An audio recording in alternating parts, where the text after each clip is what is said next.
Well, good morning, everyone. Sure is good to be back in the house of the Lord again.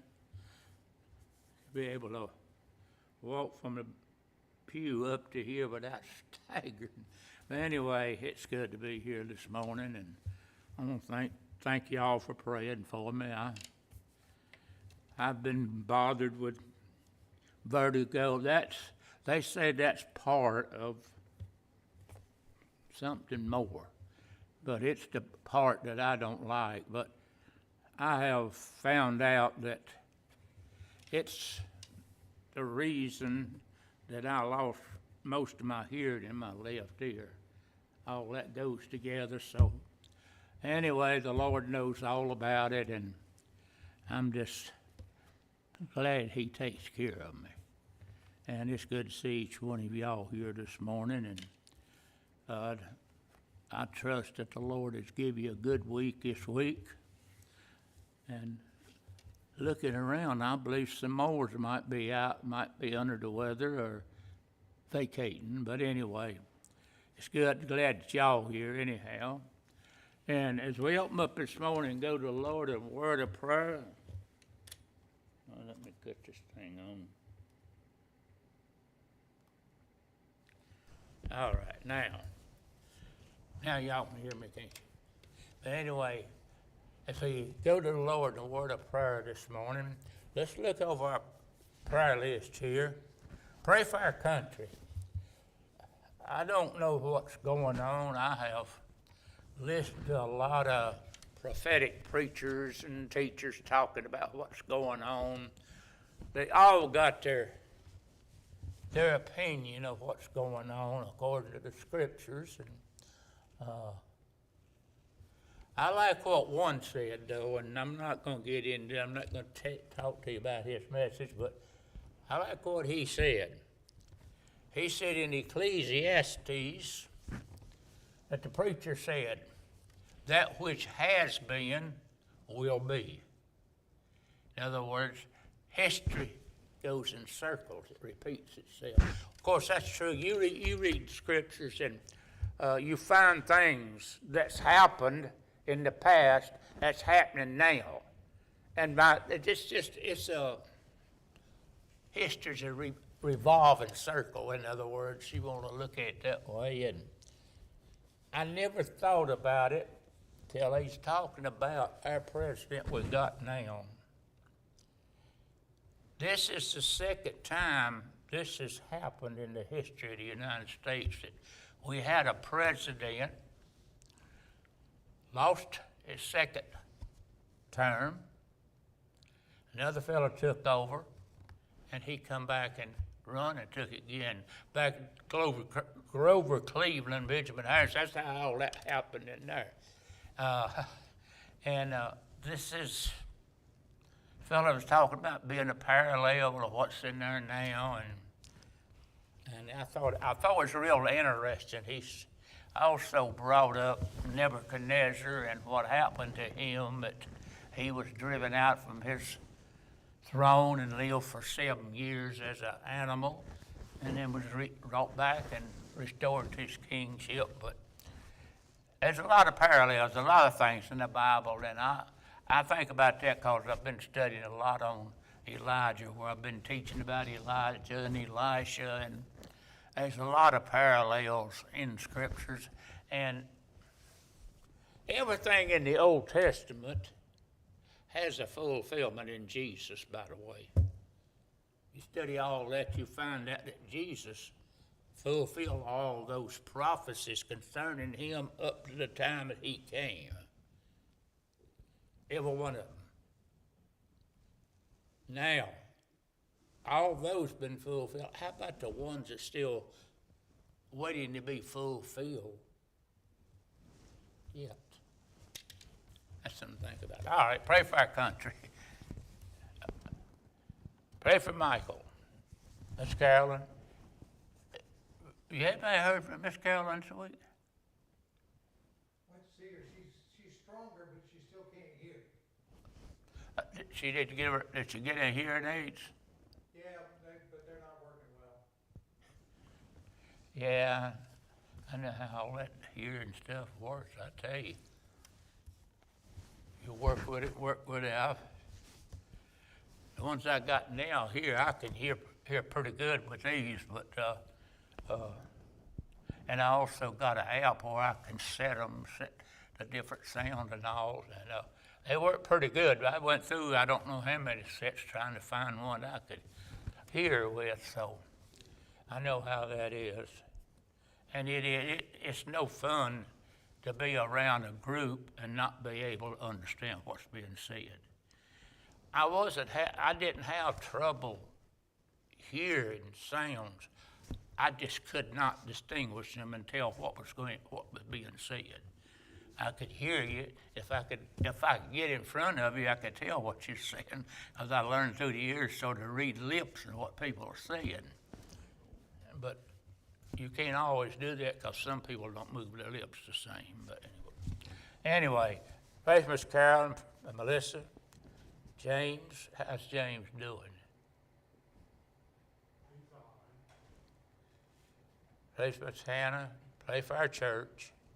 Charlie and I pray for Debbie and Vicky's mom. And my daughter Denise, pray for Dale too, and Robert. John Spangler, pray for our pastor. Sabrina's niece, pray for the shut-ins. Pray for Miss Maynard, pray for cancer patients. Pray one for another. Miss Linda, how you and Brother Teddy doing? Thank you for helping me last Saturday. Anyway, it's now I wonder if anybody's got any they'd like to add to this list. Miss Pat? Yeah, pray for my daughter coming back from Oak Island Wednesday, and the other daughter's coming back from New York Wednesday. So pray for their travel. I remember this one. Someone else? Mary Bub, Brother Johnny. Mary Bub, lifted hands. Brother Johnny, would you open us up and dismiss us to Sunday school? Thank you, Lord, for this time and opportunity. Most of all, thank you for the privilege that we still have to come and worship you with our brothers and sisters in Christ. Thank you, Lord, for the freedom that we still enjoy. Pray we don't take it for granted. Thank you, Lord, for all the many blessings you bestowed upon us. Thank you most of all for that precious blood you shed on Calvary for us, Lord. Pray, Lord, for all these requests, the ones that's been mentioned, the ones that's burdens on one's heart, Lord. You know each and every one. We just lift them up, put them in your hands.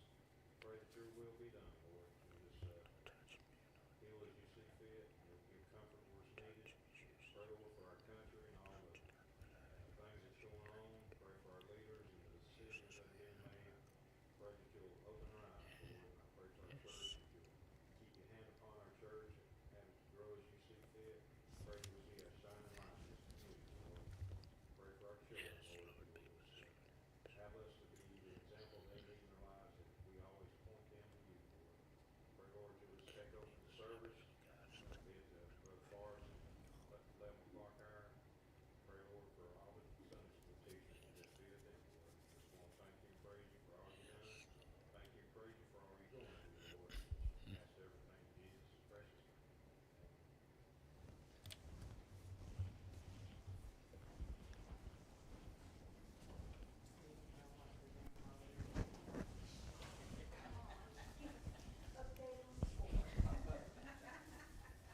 They're in Sweet 16 right now.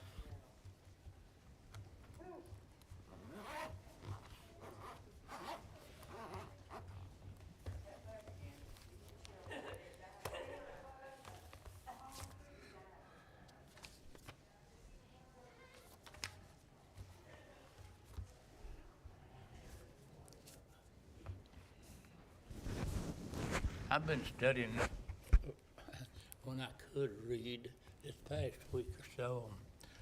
Continue to study about Elijah, which I find to be a real fascinating story. I don't know about you. I see how he, as James said, he was a man of like passions as we are. He prayed, he believed what he prayed. God honored him, but he was human just like all of us are. And he run from Jezebel after he had slew the false prophets and the prophets of the groves. And I believe it was John Phillips, I read a book on he's talking about, he said that when Elijah run, he said God wasn't through with him, but he had to teach him some more lessons before he let him go any further. So, but sometimes all that does happen, but what amazed me was how he walked into the palace of Ahab, told him, he said, it's not going to rain until I say so, and turned around and walked out. Didn't rain for 3.5 years. Then he come back and prayed and it rained. So God used him in that form. But now, as I brought up the name of Ahab, I started doing some research on Ahab, what you can, well, the Bible's one of the few places you can find anything about him, but he was, as the scripture says, he was one of the, for a better word, one of the most wicked kings that Israel ever had. I realize that there's another king over on the Judah side that was just as wicked, if not more so, but that's a different story. I never thought much about that till I heard Billy Graham preach a message on the wickedest man that ever lived. And what he said the meanest man that ever lived. And he was talking about King Manasseh, king of Judah, Hezekiah's son, I believe it was. But anyway, I want you to listen. Here is, look in 1 Kings chapter 22 for a minute. This is something that I find amazing. We forget sometimes that God is sovereign, that he's in control of everything.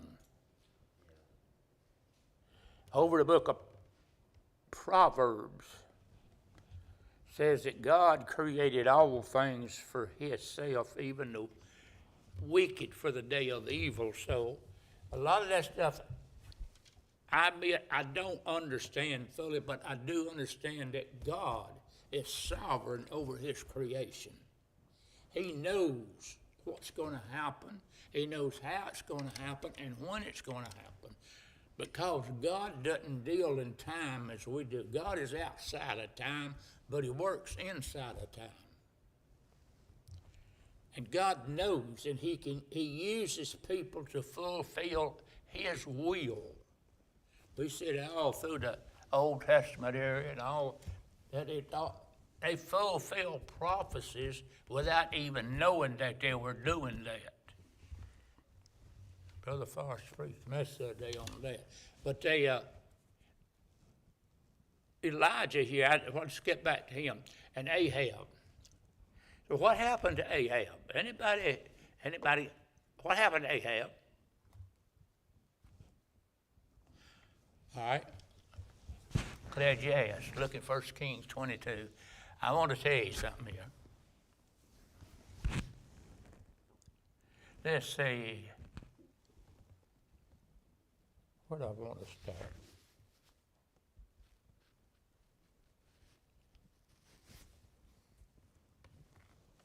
Well, anyway, let's go on back to, look at verse number 8, and I'll start there. It says, and the king of Israel said unto Jehoshaphat. Now, remember, Ahab was king in Israel. Jehoshaphat was king in Judah. Now, when you read the book of Kings, well, it goes back in Samuel, but Kings and Chronicles, remember, a lot of times you'll be reading about the king of Israel, and all of a sudden, it'll bring up the king of Judah. And a lot of them had same names, but they was over different divisions. Anyway, let's go on. The son of Imlah, by whom he may inquire of the Lord. but I hate him. Now, this is him and Joshua, Jehoshaphat talking about going to battle at Ramoth Gilead. And let's go back. Let's go back for a little further here. Let's just go back and start in the beginning of it and look at it. And they continued 3 years without war between Syria and Israel. And it came to pass in the 3rd year that Jehoshaphat, the king of Judah, came down to the king of Israel. And the king of Israel said unto his servants, Know ye that Ramoth and Gilead is ours? And we be still, and take it not out of the hand of the king of Syria? And he said unto Jehoshaphat, Wilt thou go with me to battle at Ramoth Gilead? Jehoshaphat said to the king of Israel, I am as thou art. My people is thy people. My horses is thy horses. And Jehoshaphat said unto the king of Israel, Inquire, I pray thee, at the word of the Lord today. And the king of Israel gathered the prophets together, about 400 men, and said unto them, Shall I go up against Ramoth Gilead to battle, or shall I forbear? They said, Go up, for the Lord shall deliver it into the hand of the king. Now this is Ahab's prophets telling him what to do. Jehoshaphat said, Is there not here a prophet of the Lord beside, that we might inquire of him? And the king of Israel said unto Jehoshaphat, There is yet one man, Micaiah, the son of Imlah, by whom we may inquire of the Lord, but I hate him, for he does not prophesy good concerning me, but evil. And Jehoshaphat said, Let not the king say so. Then the king of Israel called an officer and said, Hasten hither, Micaiah the son of Imlah. And the king of Israel and Jehoshaphat the king of Judah sat on each on his throne, having put their robes on their robes in a void place in the entrance of the gate of Samaria, and all the prophets prophesied before them. Zedekiah, the son of Shedaniah, made him horns of iron. He said, Thus saith the Lord, With these shalt thou push the Syrians until they have been consumed. And all the prophets prophesied so, saying, Go up to Ramoth Gilead and prosper, for the Lord shall deliver it into the king's hands. Now, it's amazing, but when you read about the kings, a lot of times in the Old Testament, these wicked kings have got prophets that prophesy before them. They always like to they tell the king what he wants to hear. If they don't, they get beheaded. But anyway, here, these false prophets. Remember, Elijah's already killed 400 of the prophets, so here he's got these here prophesying for him. And the messenger that was gone to call Micaiah spake unto him, saying, Behold, now the words of the prophets declare good unto the king with one mouth. Let thy word, I pray thee, be like unto the word of one of them, and speak that which is good. They don't want to jeopardize themselves. Micaiah said, As the Lord liveth, what the Lord said to me, that will I speak. So he came to the king, and the king said unto him, Micaiah, shall we go against Ramoth Gilead to battle, or shall we forbear? He answered, Go and prosper, for the Lord shall deliver it into the hand of the king. Now, listen. And the king said unto him, How many times shall I adjure thee that thou tell me nothing but that which is true in the name of the Lord? Remember, this is Ahab talking to him. Now listen. He said, I saw all Israel scattered upon the hills as sheep that have not a shepherd. And the Lord said, These have no master. Let them return every man to his house in peace. Now this is God's prophet here talking. And the king of Israel said unto Jehoshaphat, Did I not tell thee that he would prophesy no good concerning me, but evil? And he said, Hear thou therefore the word of the Lord. I saw the Lord sitting on his throne, and all the host of heaven standing by him on his right and on his left hand. This is what Micaiah said. And the Lord said, and listen closely, Who shall persuade Ahab that he may go up and fall at Ramoth Gilead? One said on this manner, another on that manner. And there came forth a spirit and stood before the throne and said, I will persuade him. And the Lord said unto him, Wherewith? And he said, I will go forth, and I will be a lying spirit in the mouth of all his prophets. And he said, Thou shalt persuade him and prevail also. Go forth and do so. Now this is the Lord talking to this spirit. The spirit said, I'll be a lying spirit in the mouth of all his prophets. I know I get amazed when I read some of these things like this. Like I said a while ago, God is sovereign. He can use all the subjects in his realm to get his will done.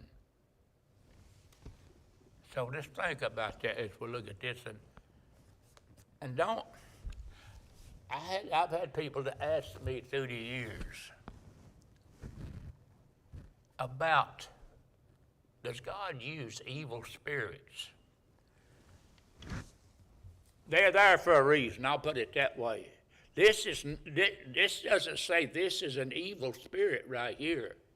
It just says one of the spirits that was before his throne. This is amazing, Brother Forrest. You ever just meditate on that, what's been going on here? We see a lot of things that go on that there's no way that we can understand. God has never told you and I to understand what's going on. He's told us just to trust him. We know that all things work together for good to them that love God, to those who are called according to his purpose. Everything that happens in our life is for our good and God's glory. Now, you can't take this one event and look at it like that.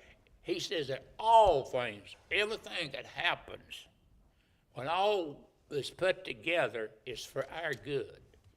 God knows what will strengthen us, and he knows what will break us. Sometimes God has to do things to break us, to get us to the place where he can use us. But he works on the behalf of his children in things to get us to where he wants us in life and where he can use us. Let's go on. Anyway, that was a lying spirit that he sent forth. Let's go on.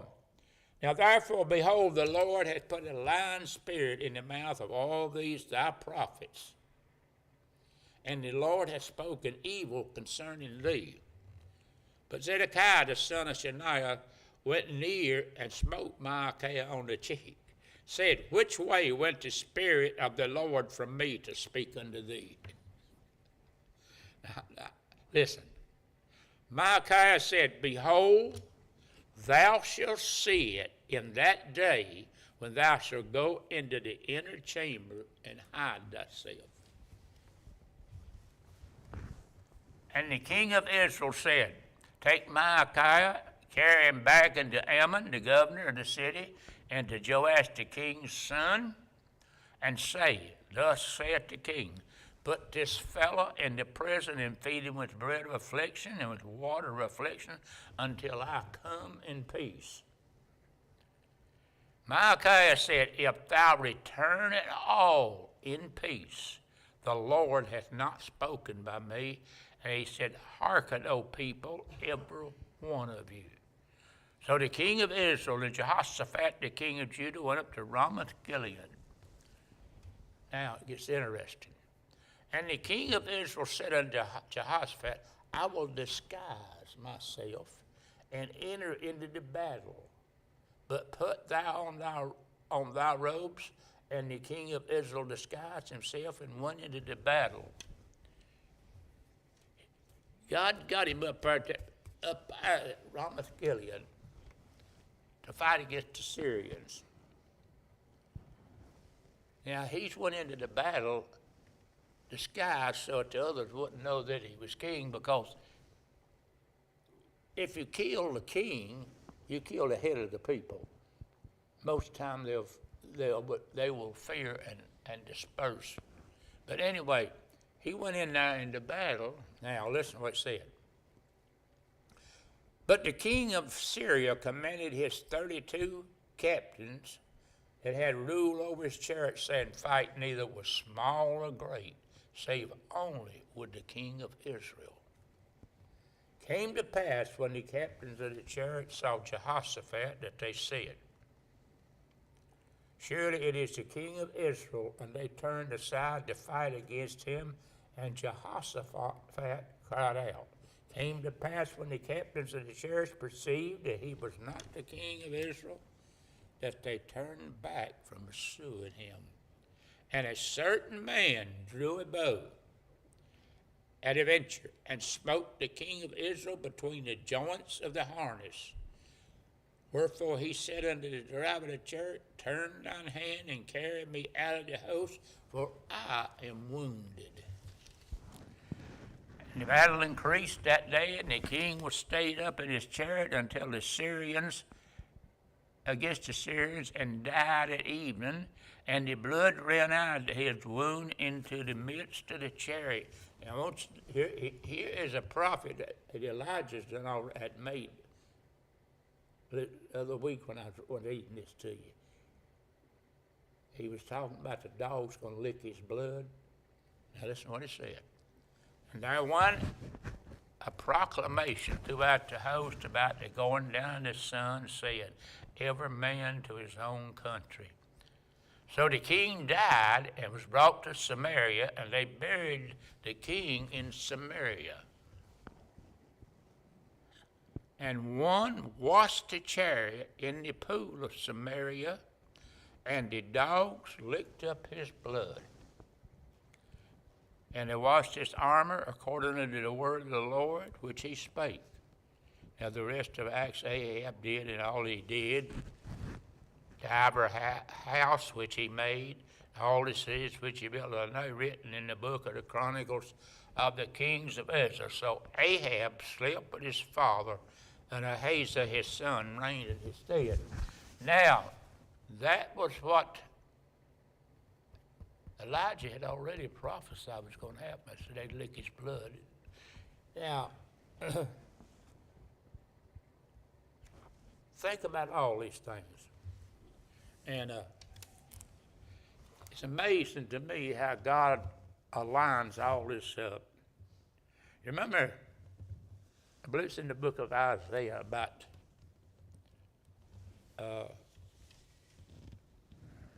when the king came to the throne in, well,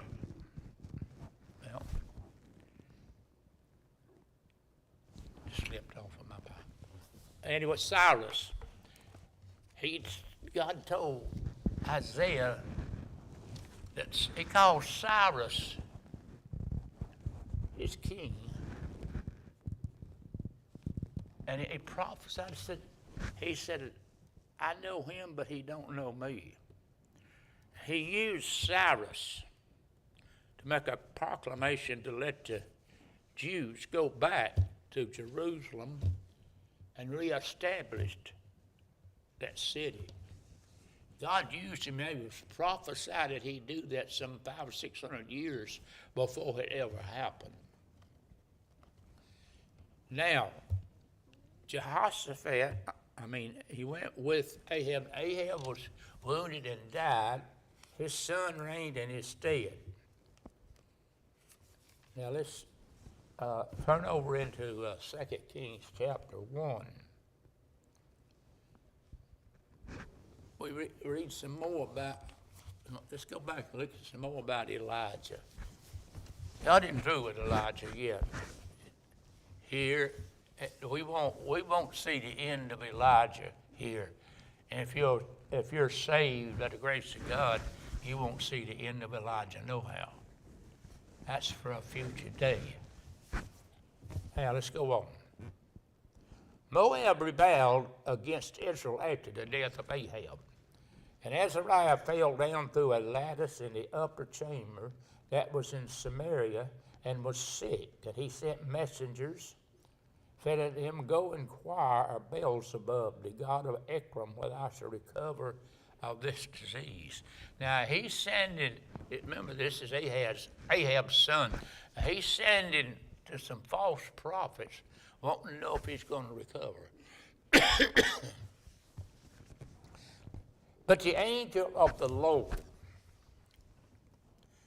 said unto Elijah the Tishbite, Arise, go up to meet the messenger of the king of Samaria. Say unto them, Is it not because there is not a God in Israel that you go to inquire of Beelzebub, the god of Ekron?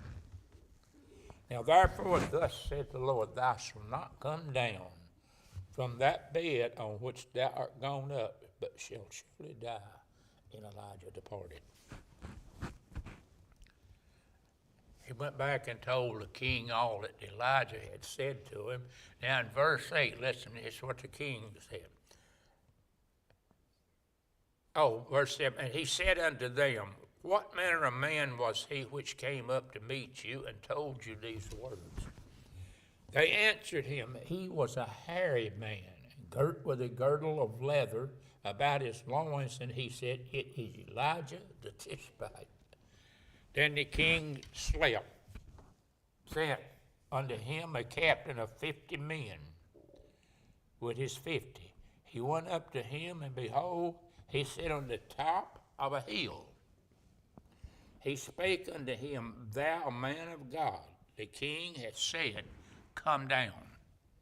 Elijah answered and said unto the captain of 50, If I be a man of God, let fire come down from heaven and consume thee and thy 50.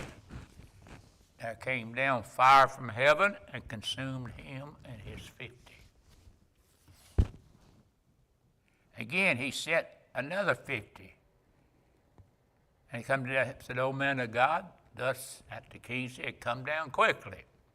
Elijah answered and said unto them, If I be a man of God, let fire come down from heaven, consume thee and thy 50. The fire of God came down from heaven and consumed him and his 50. He sent again a captain and the third 50 with his 50, and the third captain of the 50 went up and came and fell on his knees before Elijah and besought him and said unto him, O man of God, I pray thee, let my life and the life of these 50 thy servant be precious in thy sight. Behold, there came fire down from heaven and burned up the two captains of the former 50s with their 50s. Therefore let my life now be precious in thy sight. And the angel of the Lord said unto Elijah, Go down with him, be not afraid of him. And he arose and went down with him unto the king. And he said unto him, Thus saith the Lord, For as much as thou hast sent messengers to inquire of Beelzebub, the god of Ekron, is it not because there is no God in Israel to inquire of his word? Wherefore thou shalt not come down off that bed on which thou art gone up, but shalt surely die. So he died according to the word of the Lord.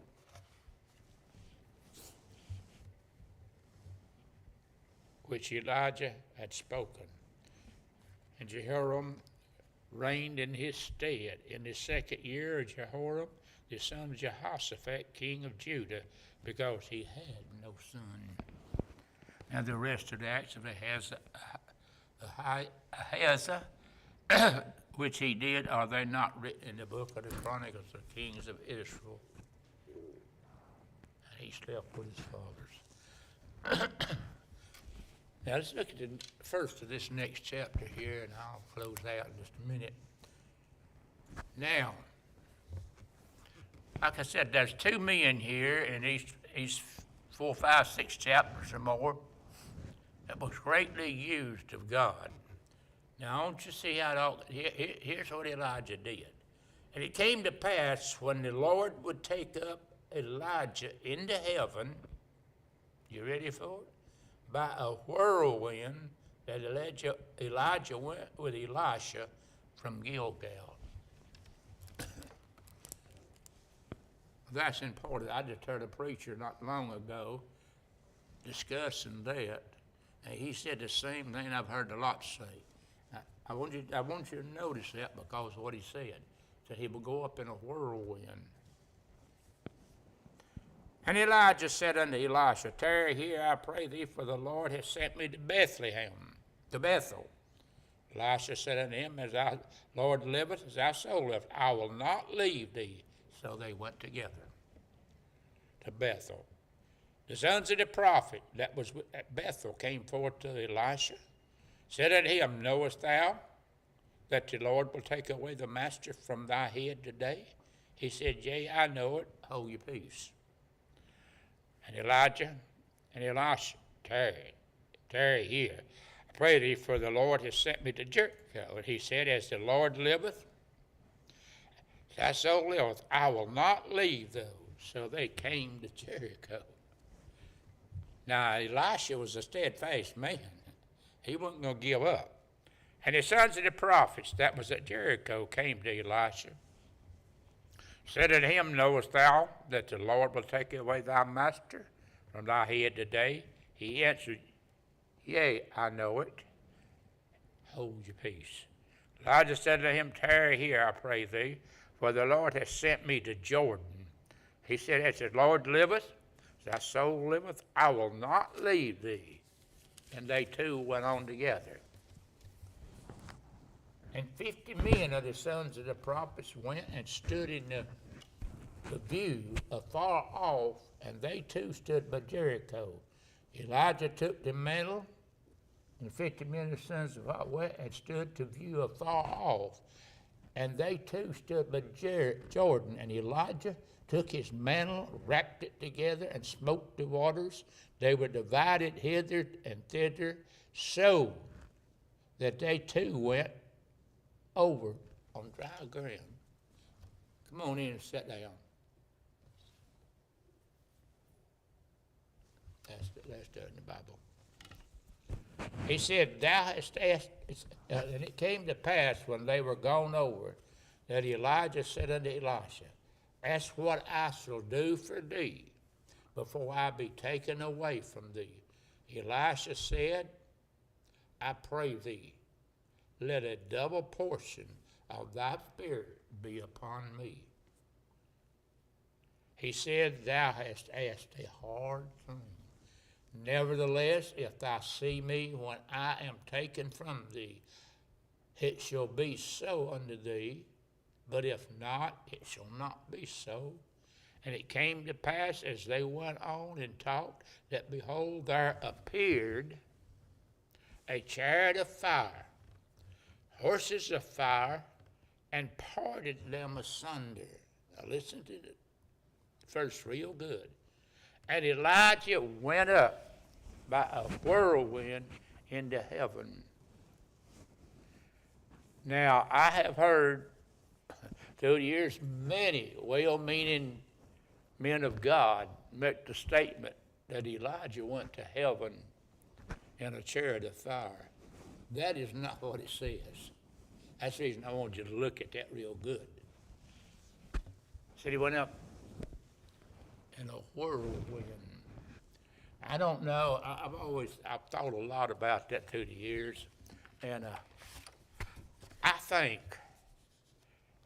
that chariot of fire and them horses was to get Elisha's attention away from Elijah, but he was having nothing to do with it. So Elijah said, "If you see me when I go, then you can have what you've asked." Father, we're grateful and thankful for the privilege we've had to be here this morning. Pray, Lord, you'll take the words that we've read, that you'll add your richest blessings to it. I pray for an understanding heart, Lord. This prayer it can be a blessing to each and every one of us here this morning. Now, Lord, I pray that you'll be with Brother Forrest as he comes to stand in a few minutes, that you'll give him just the message we stand in need to hear. Anoint him, touch him, give him power and authority to preach your word. Now, guide us and direct us with love and praise you in Jesus' name. Amen.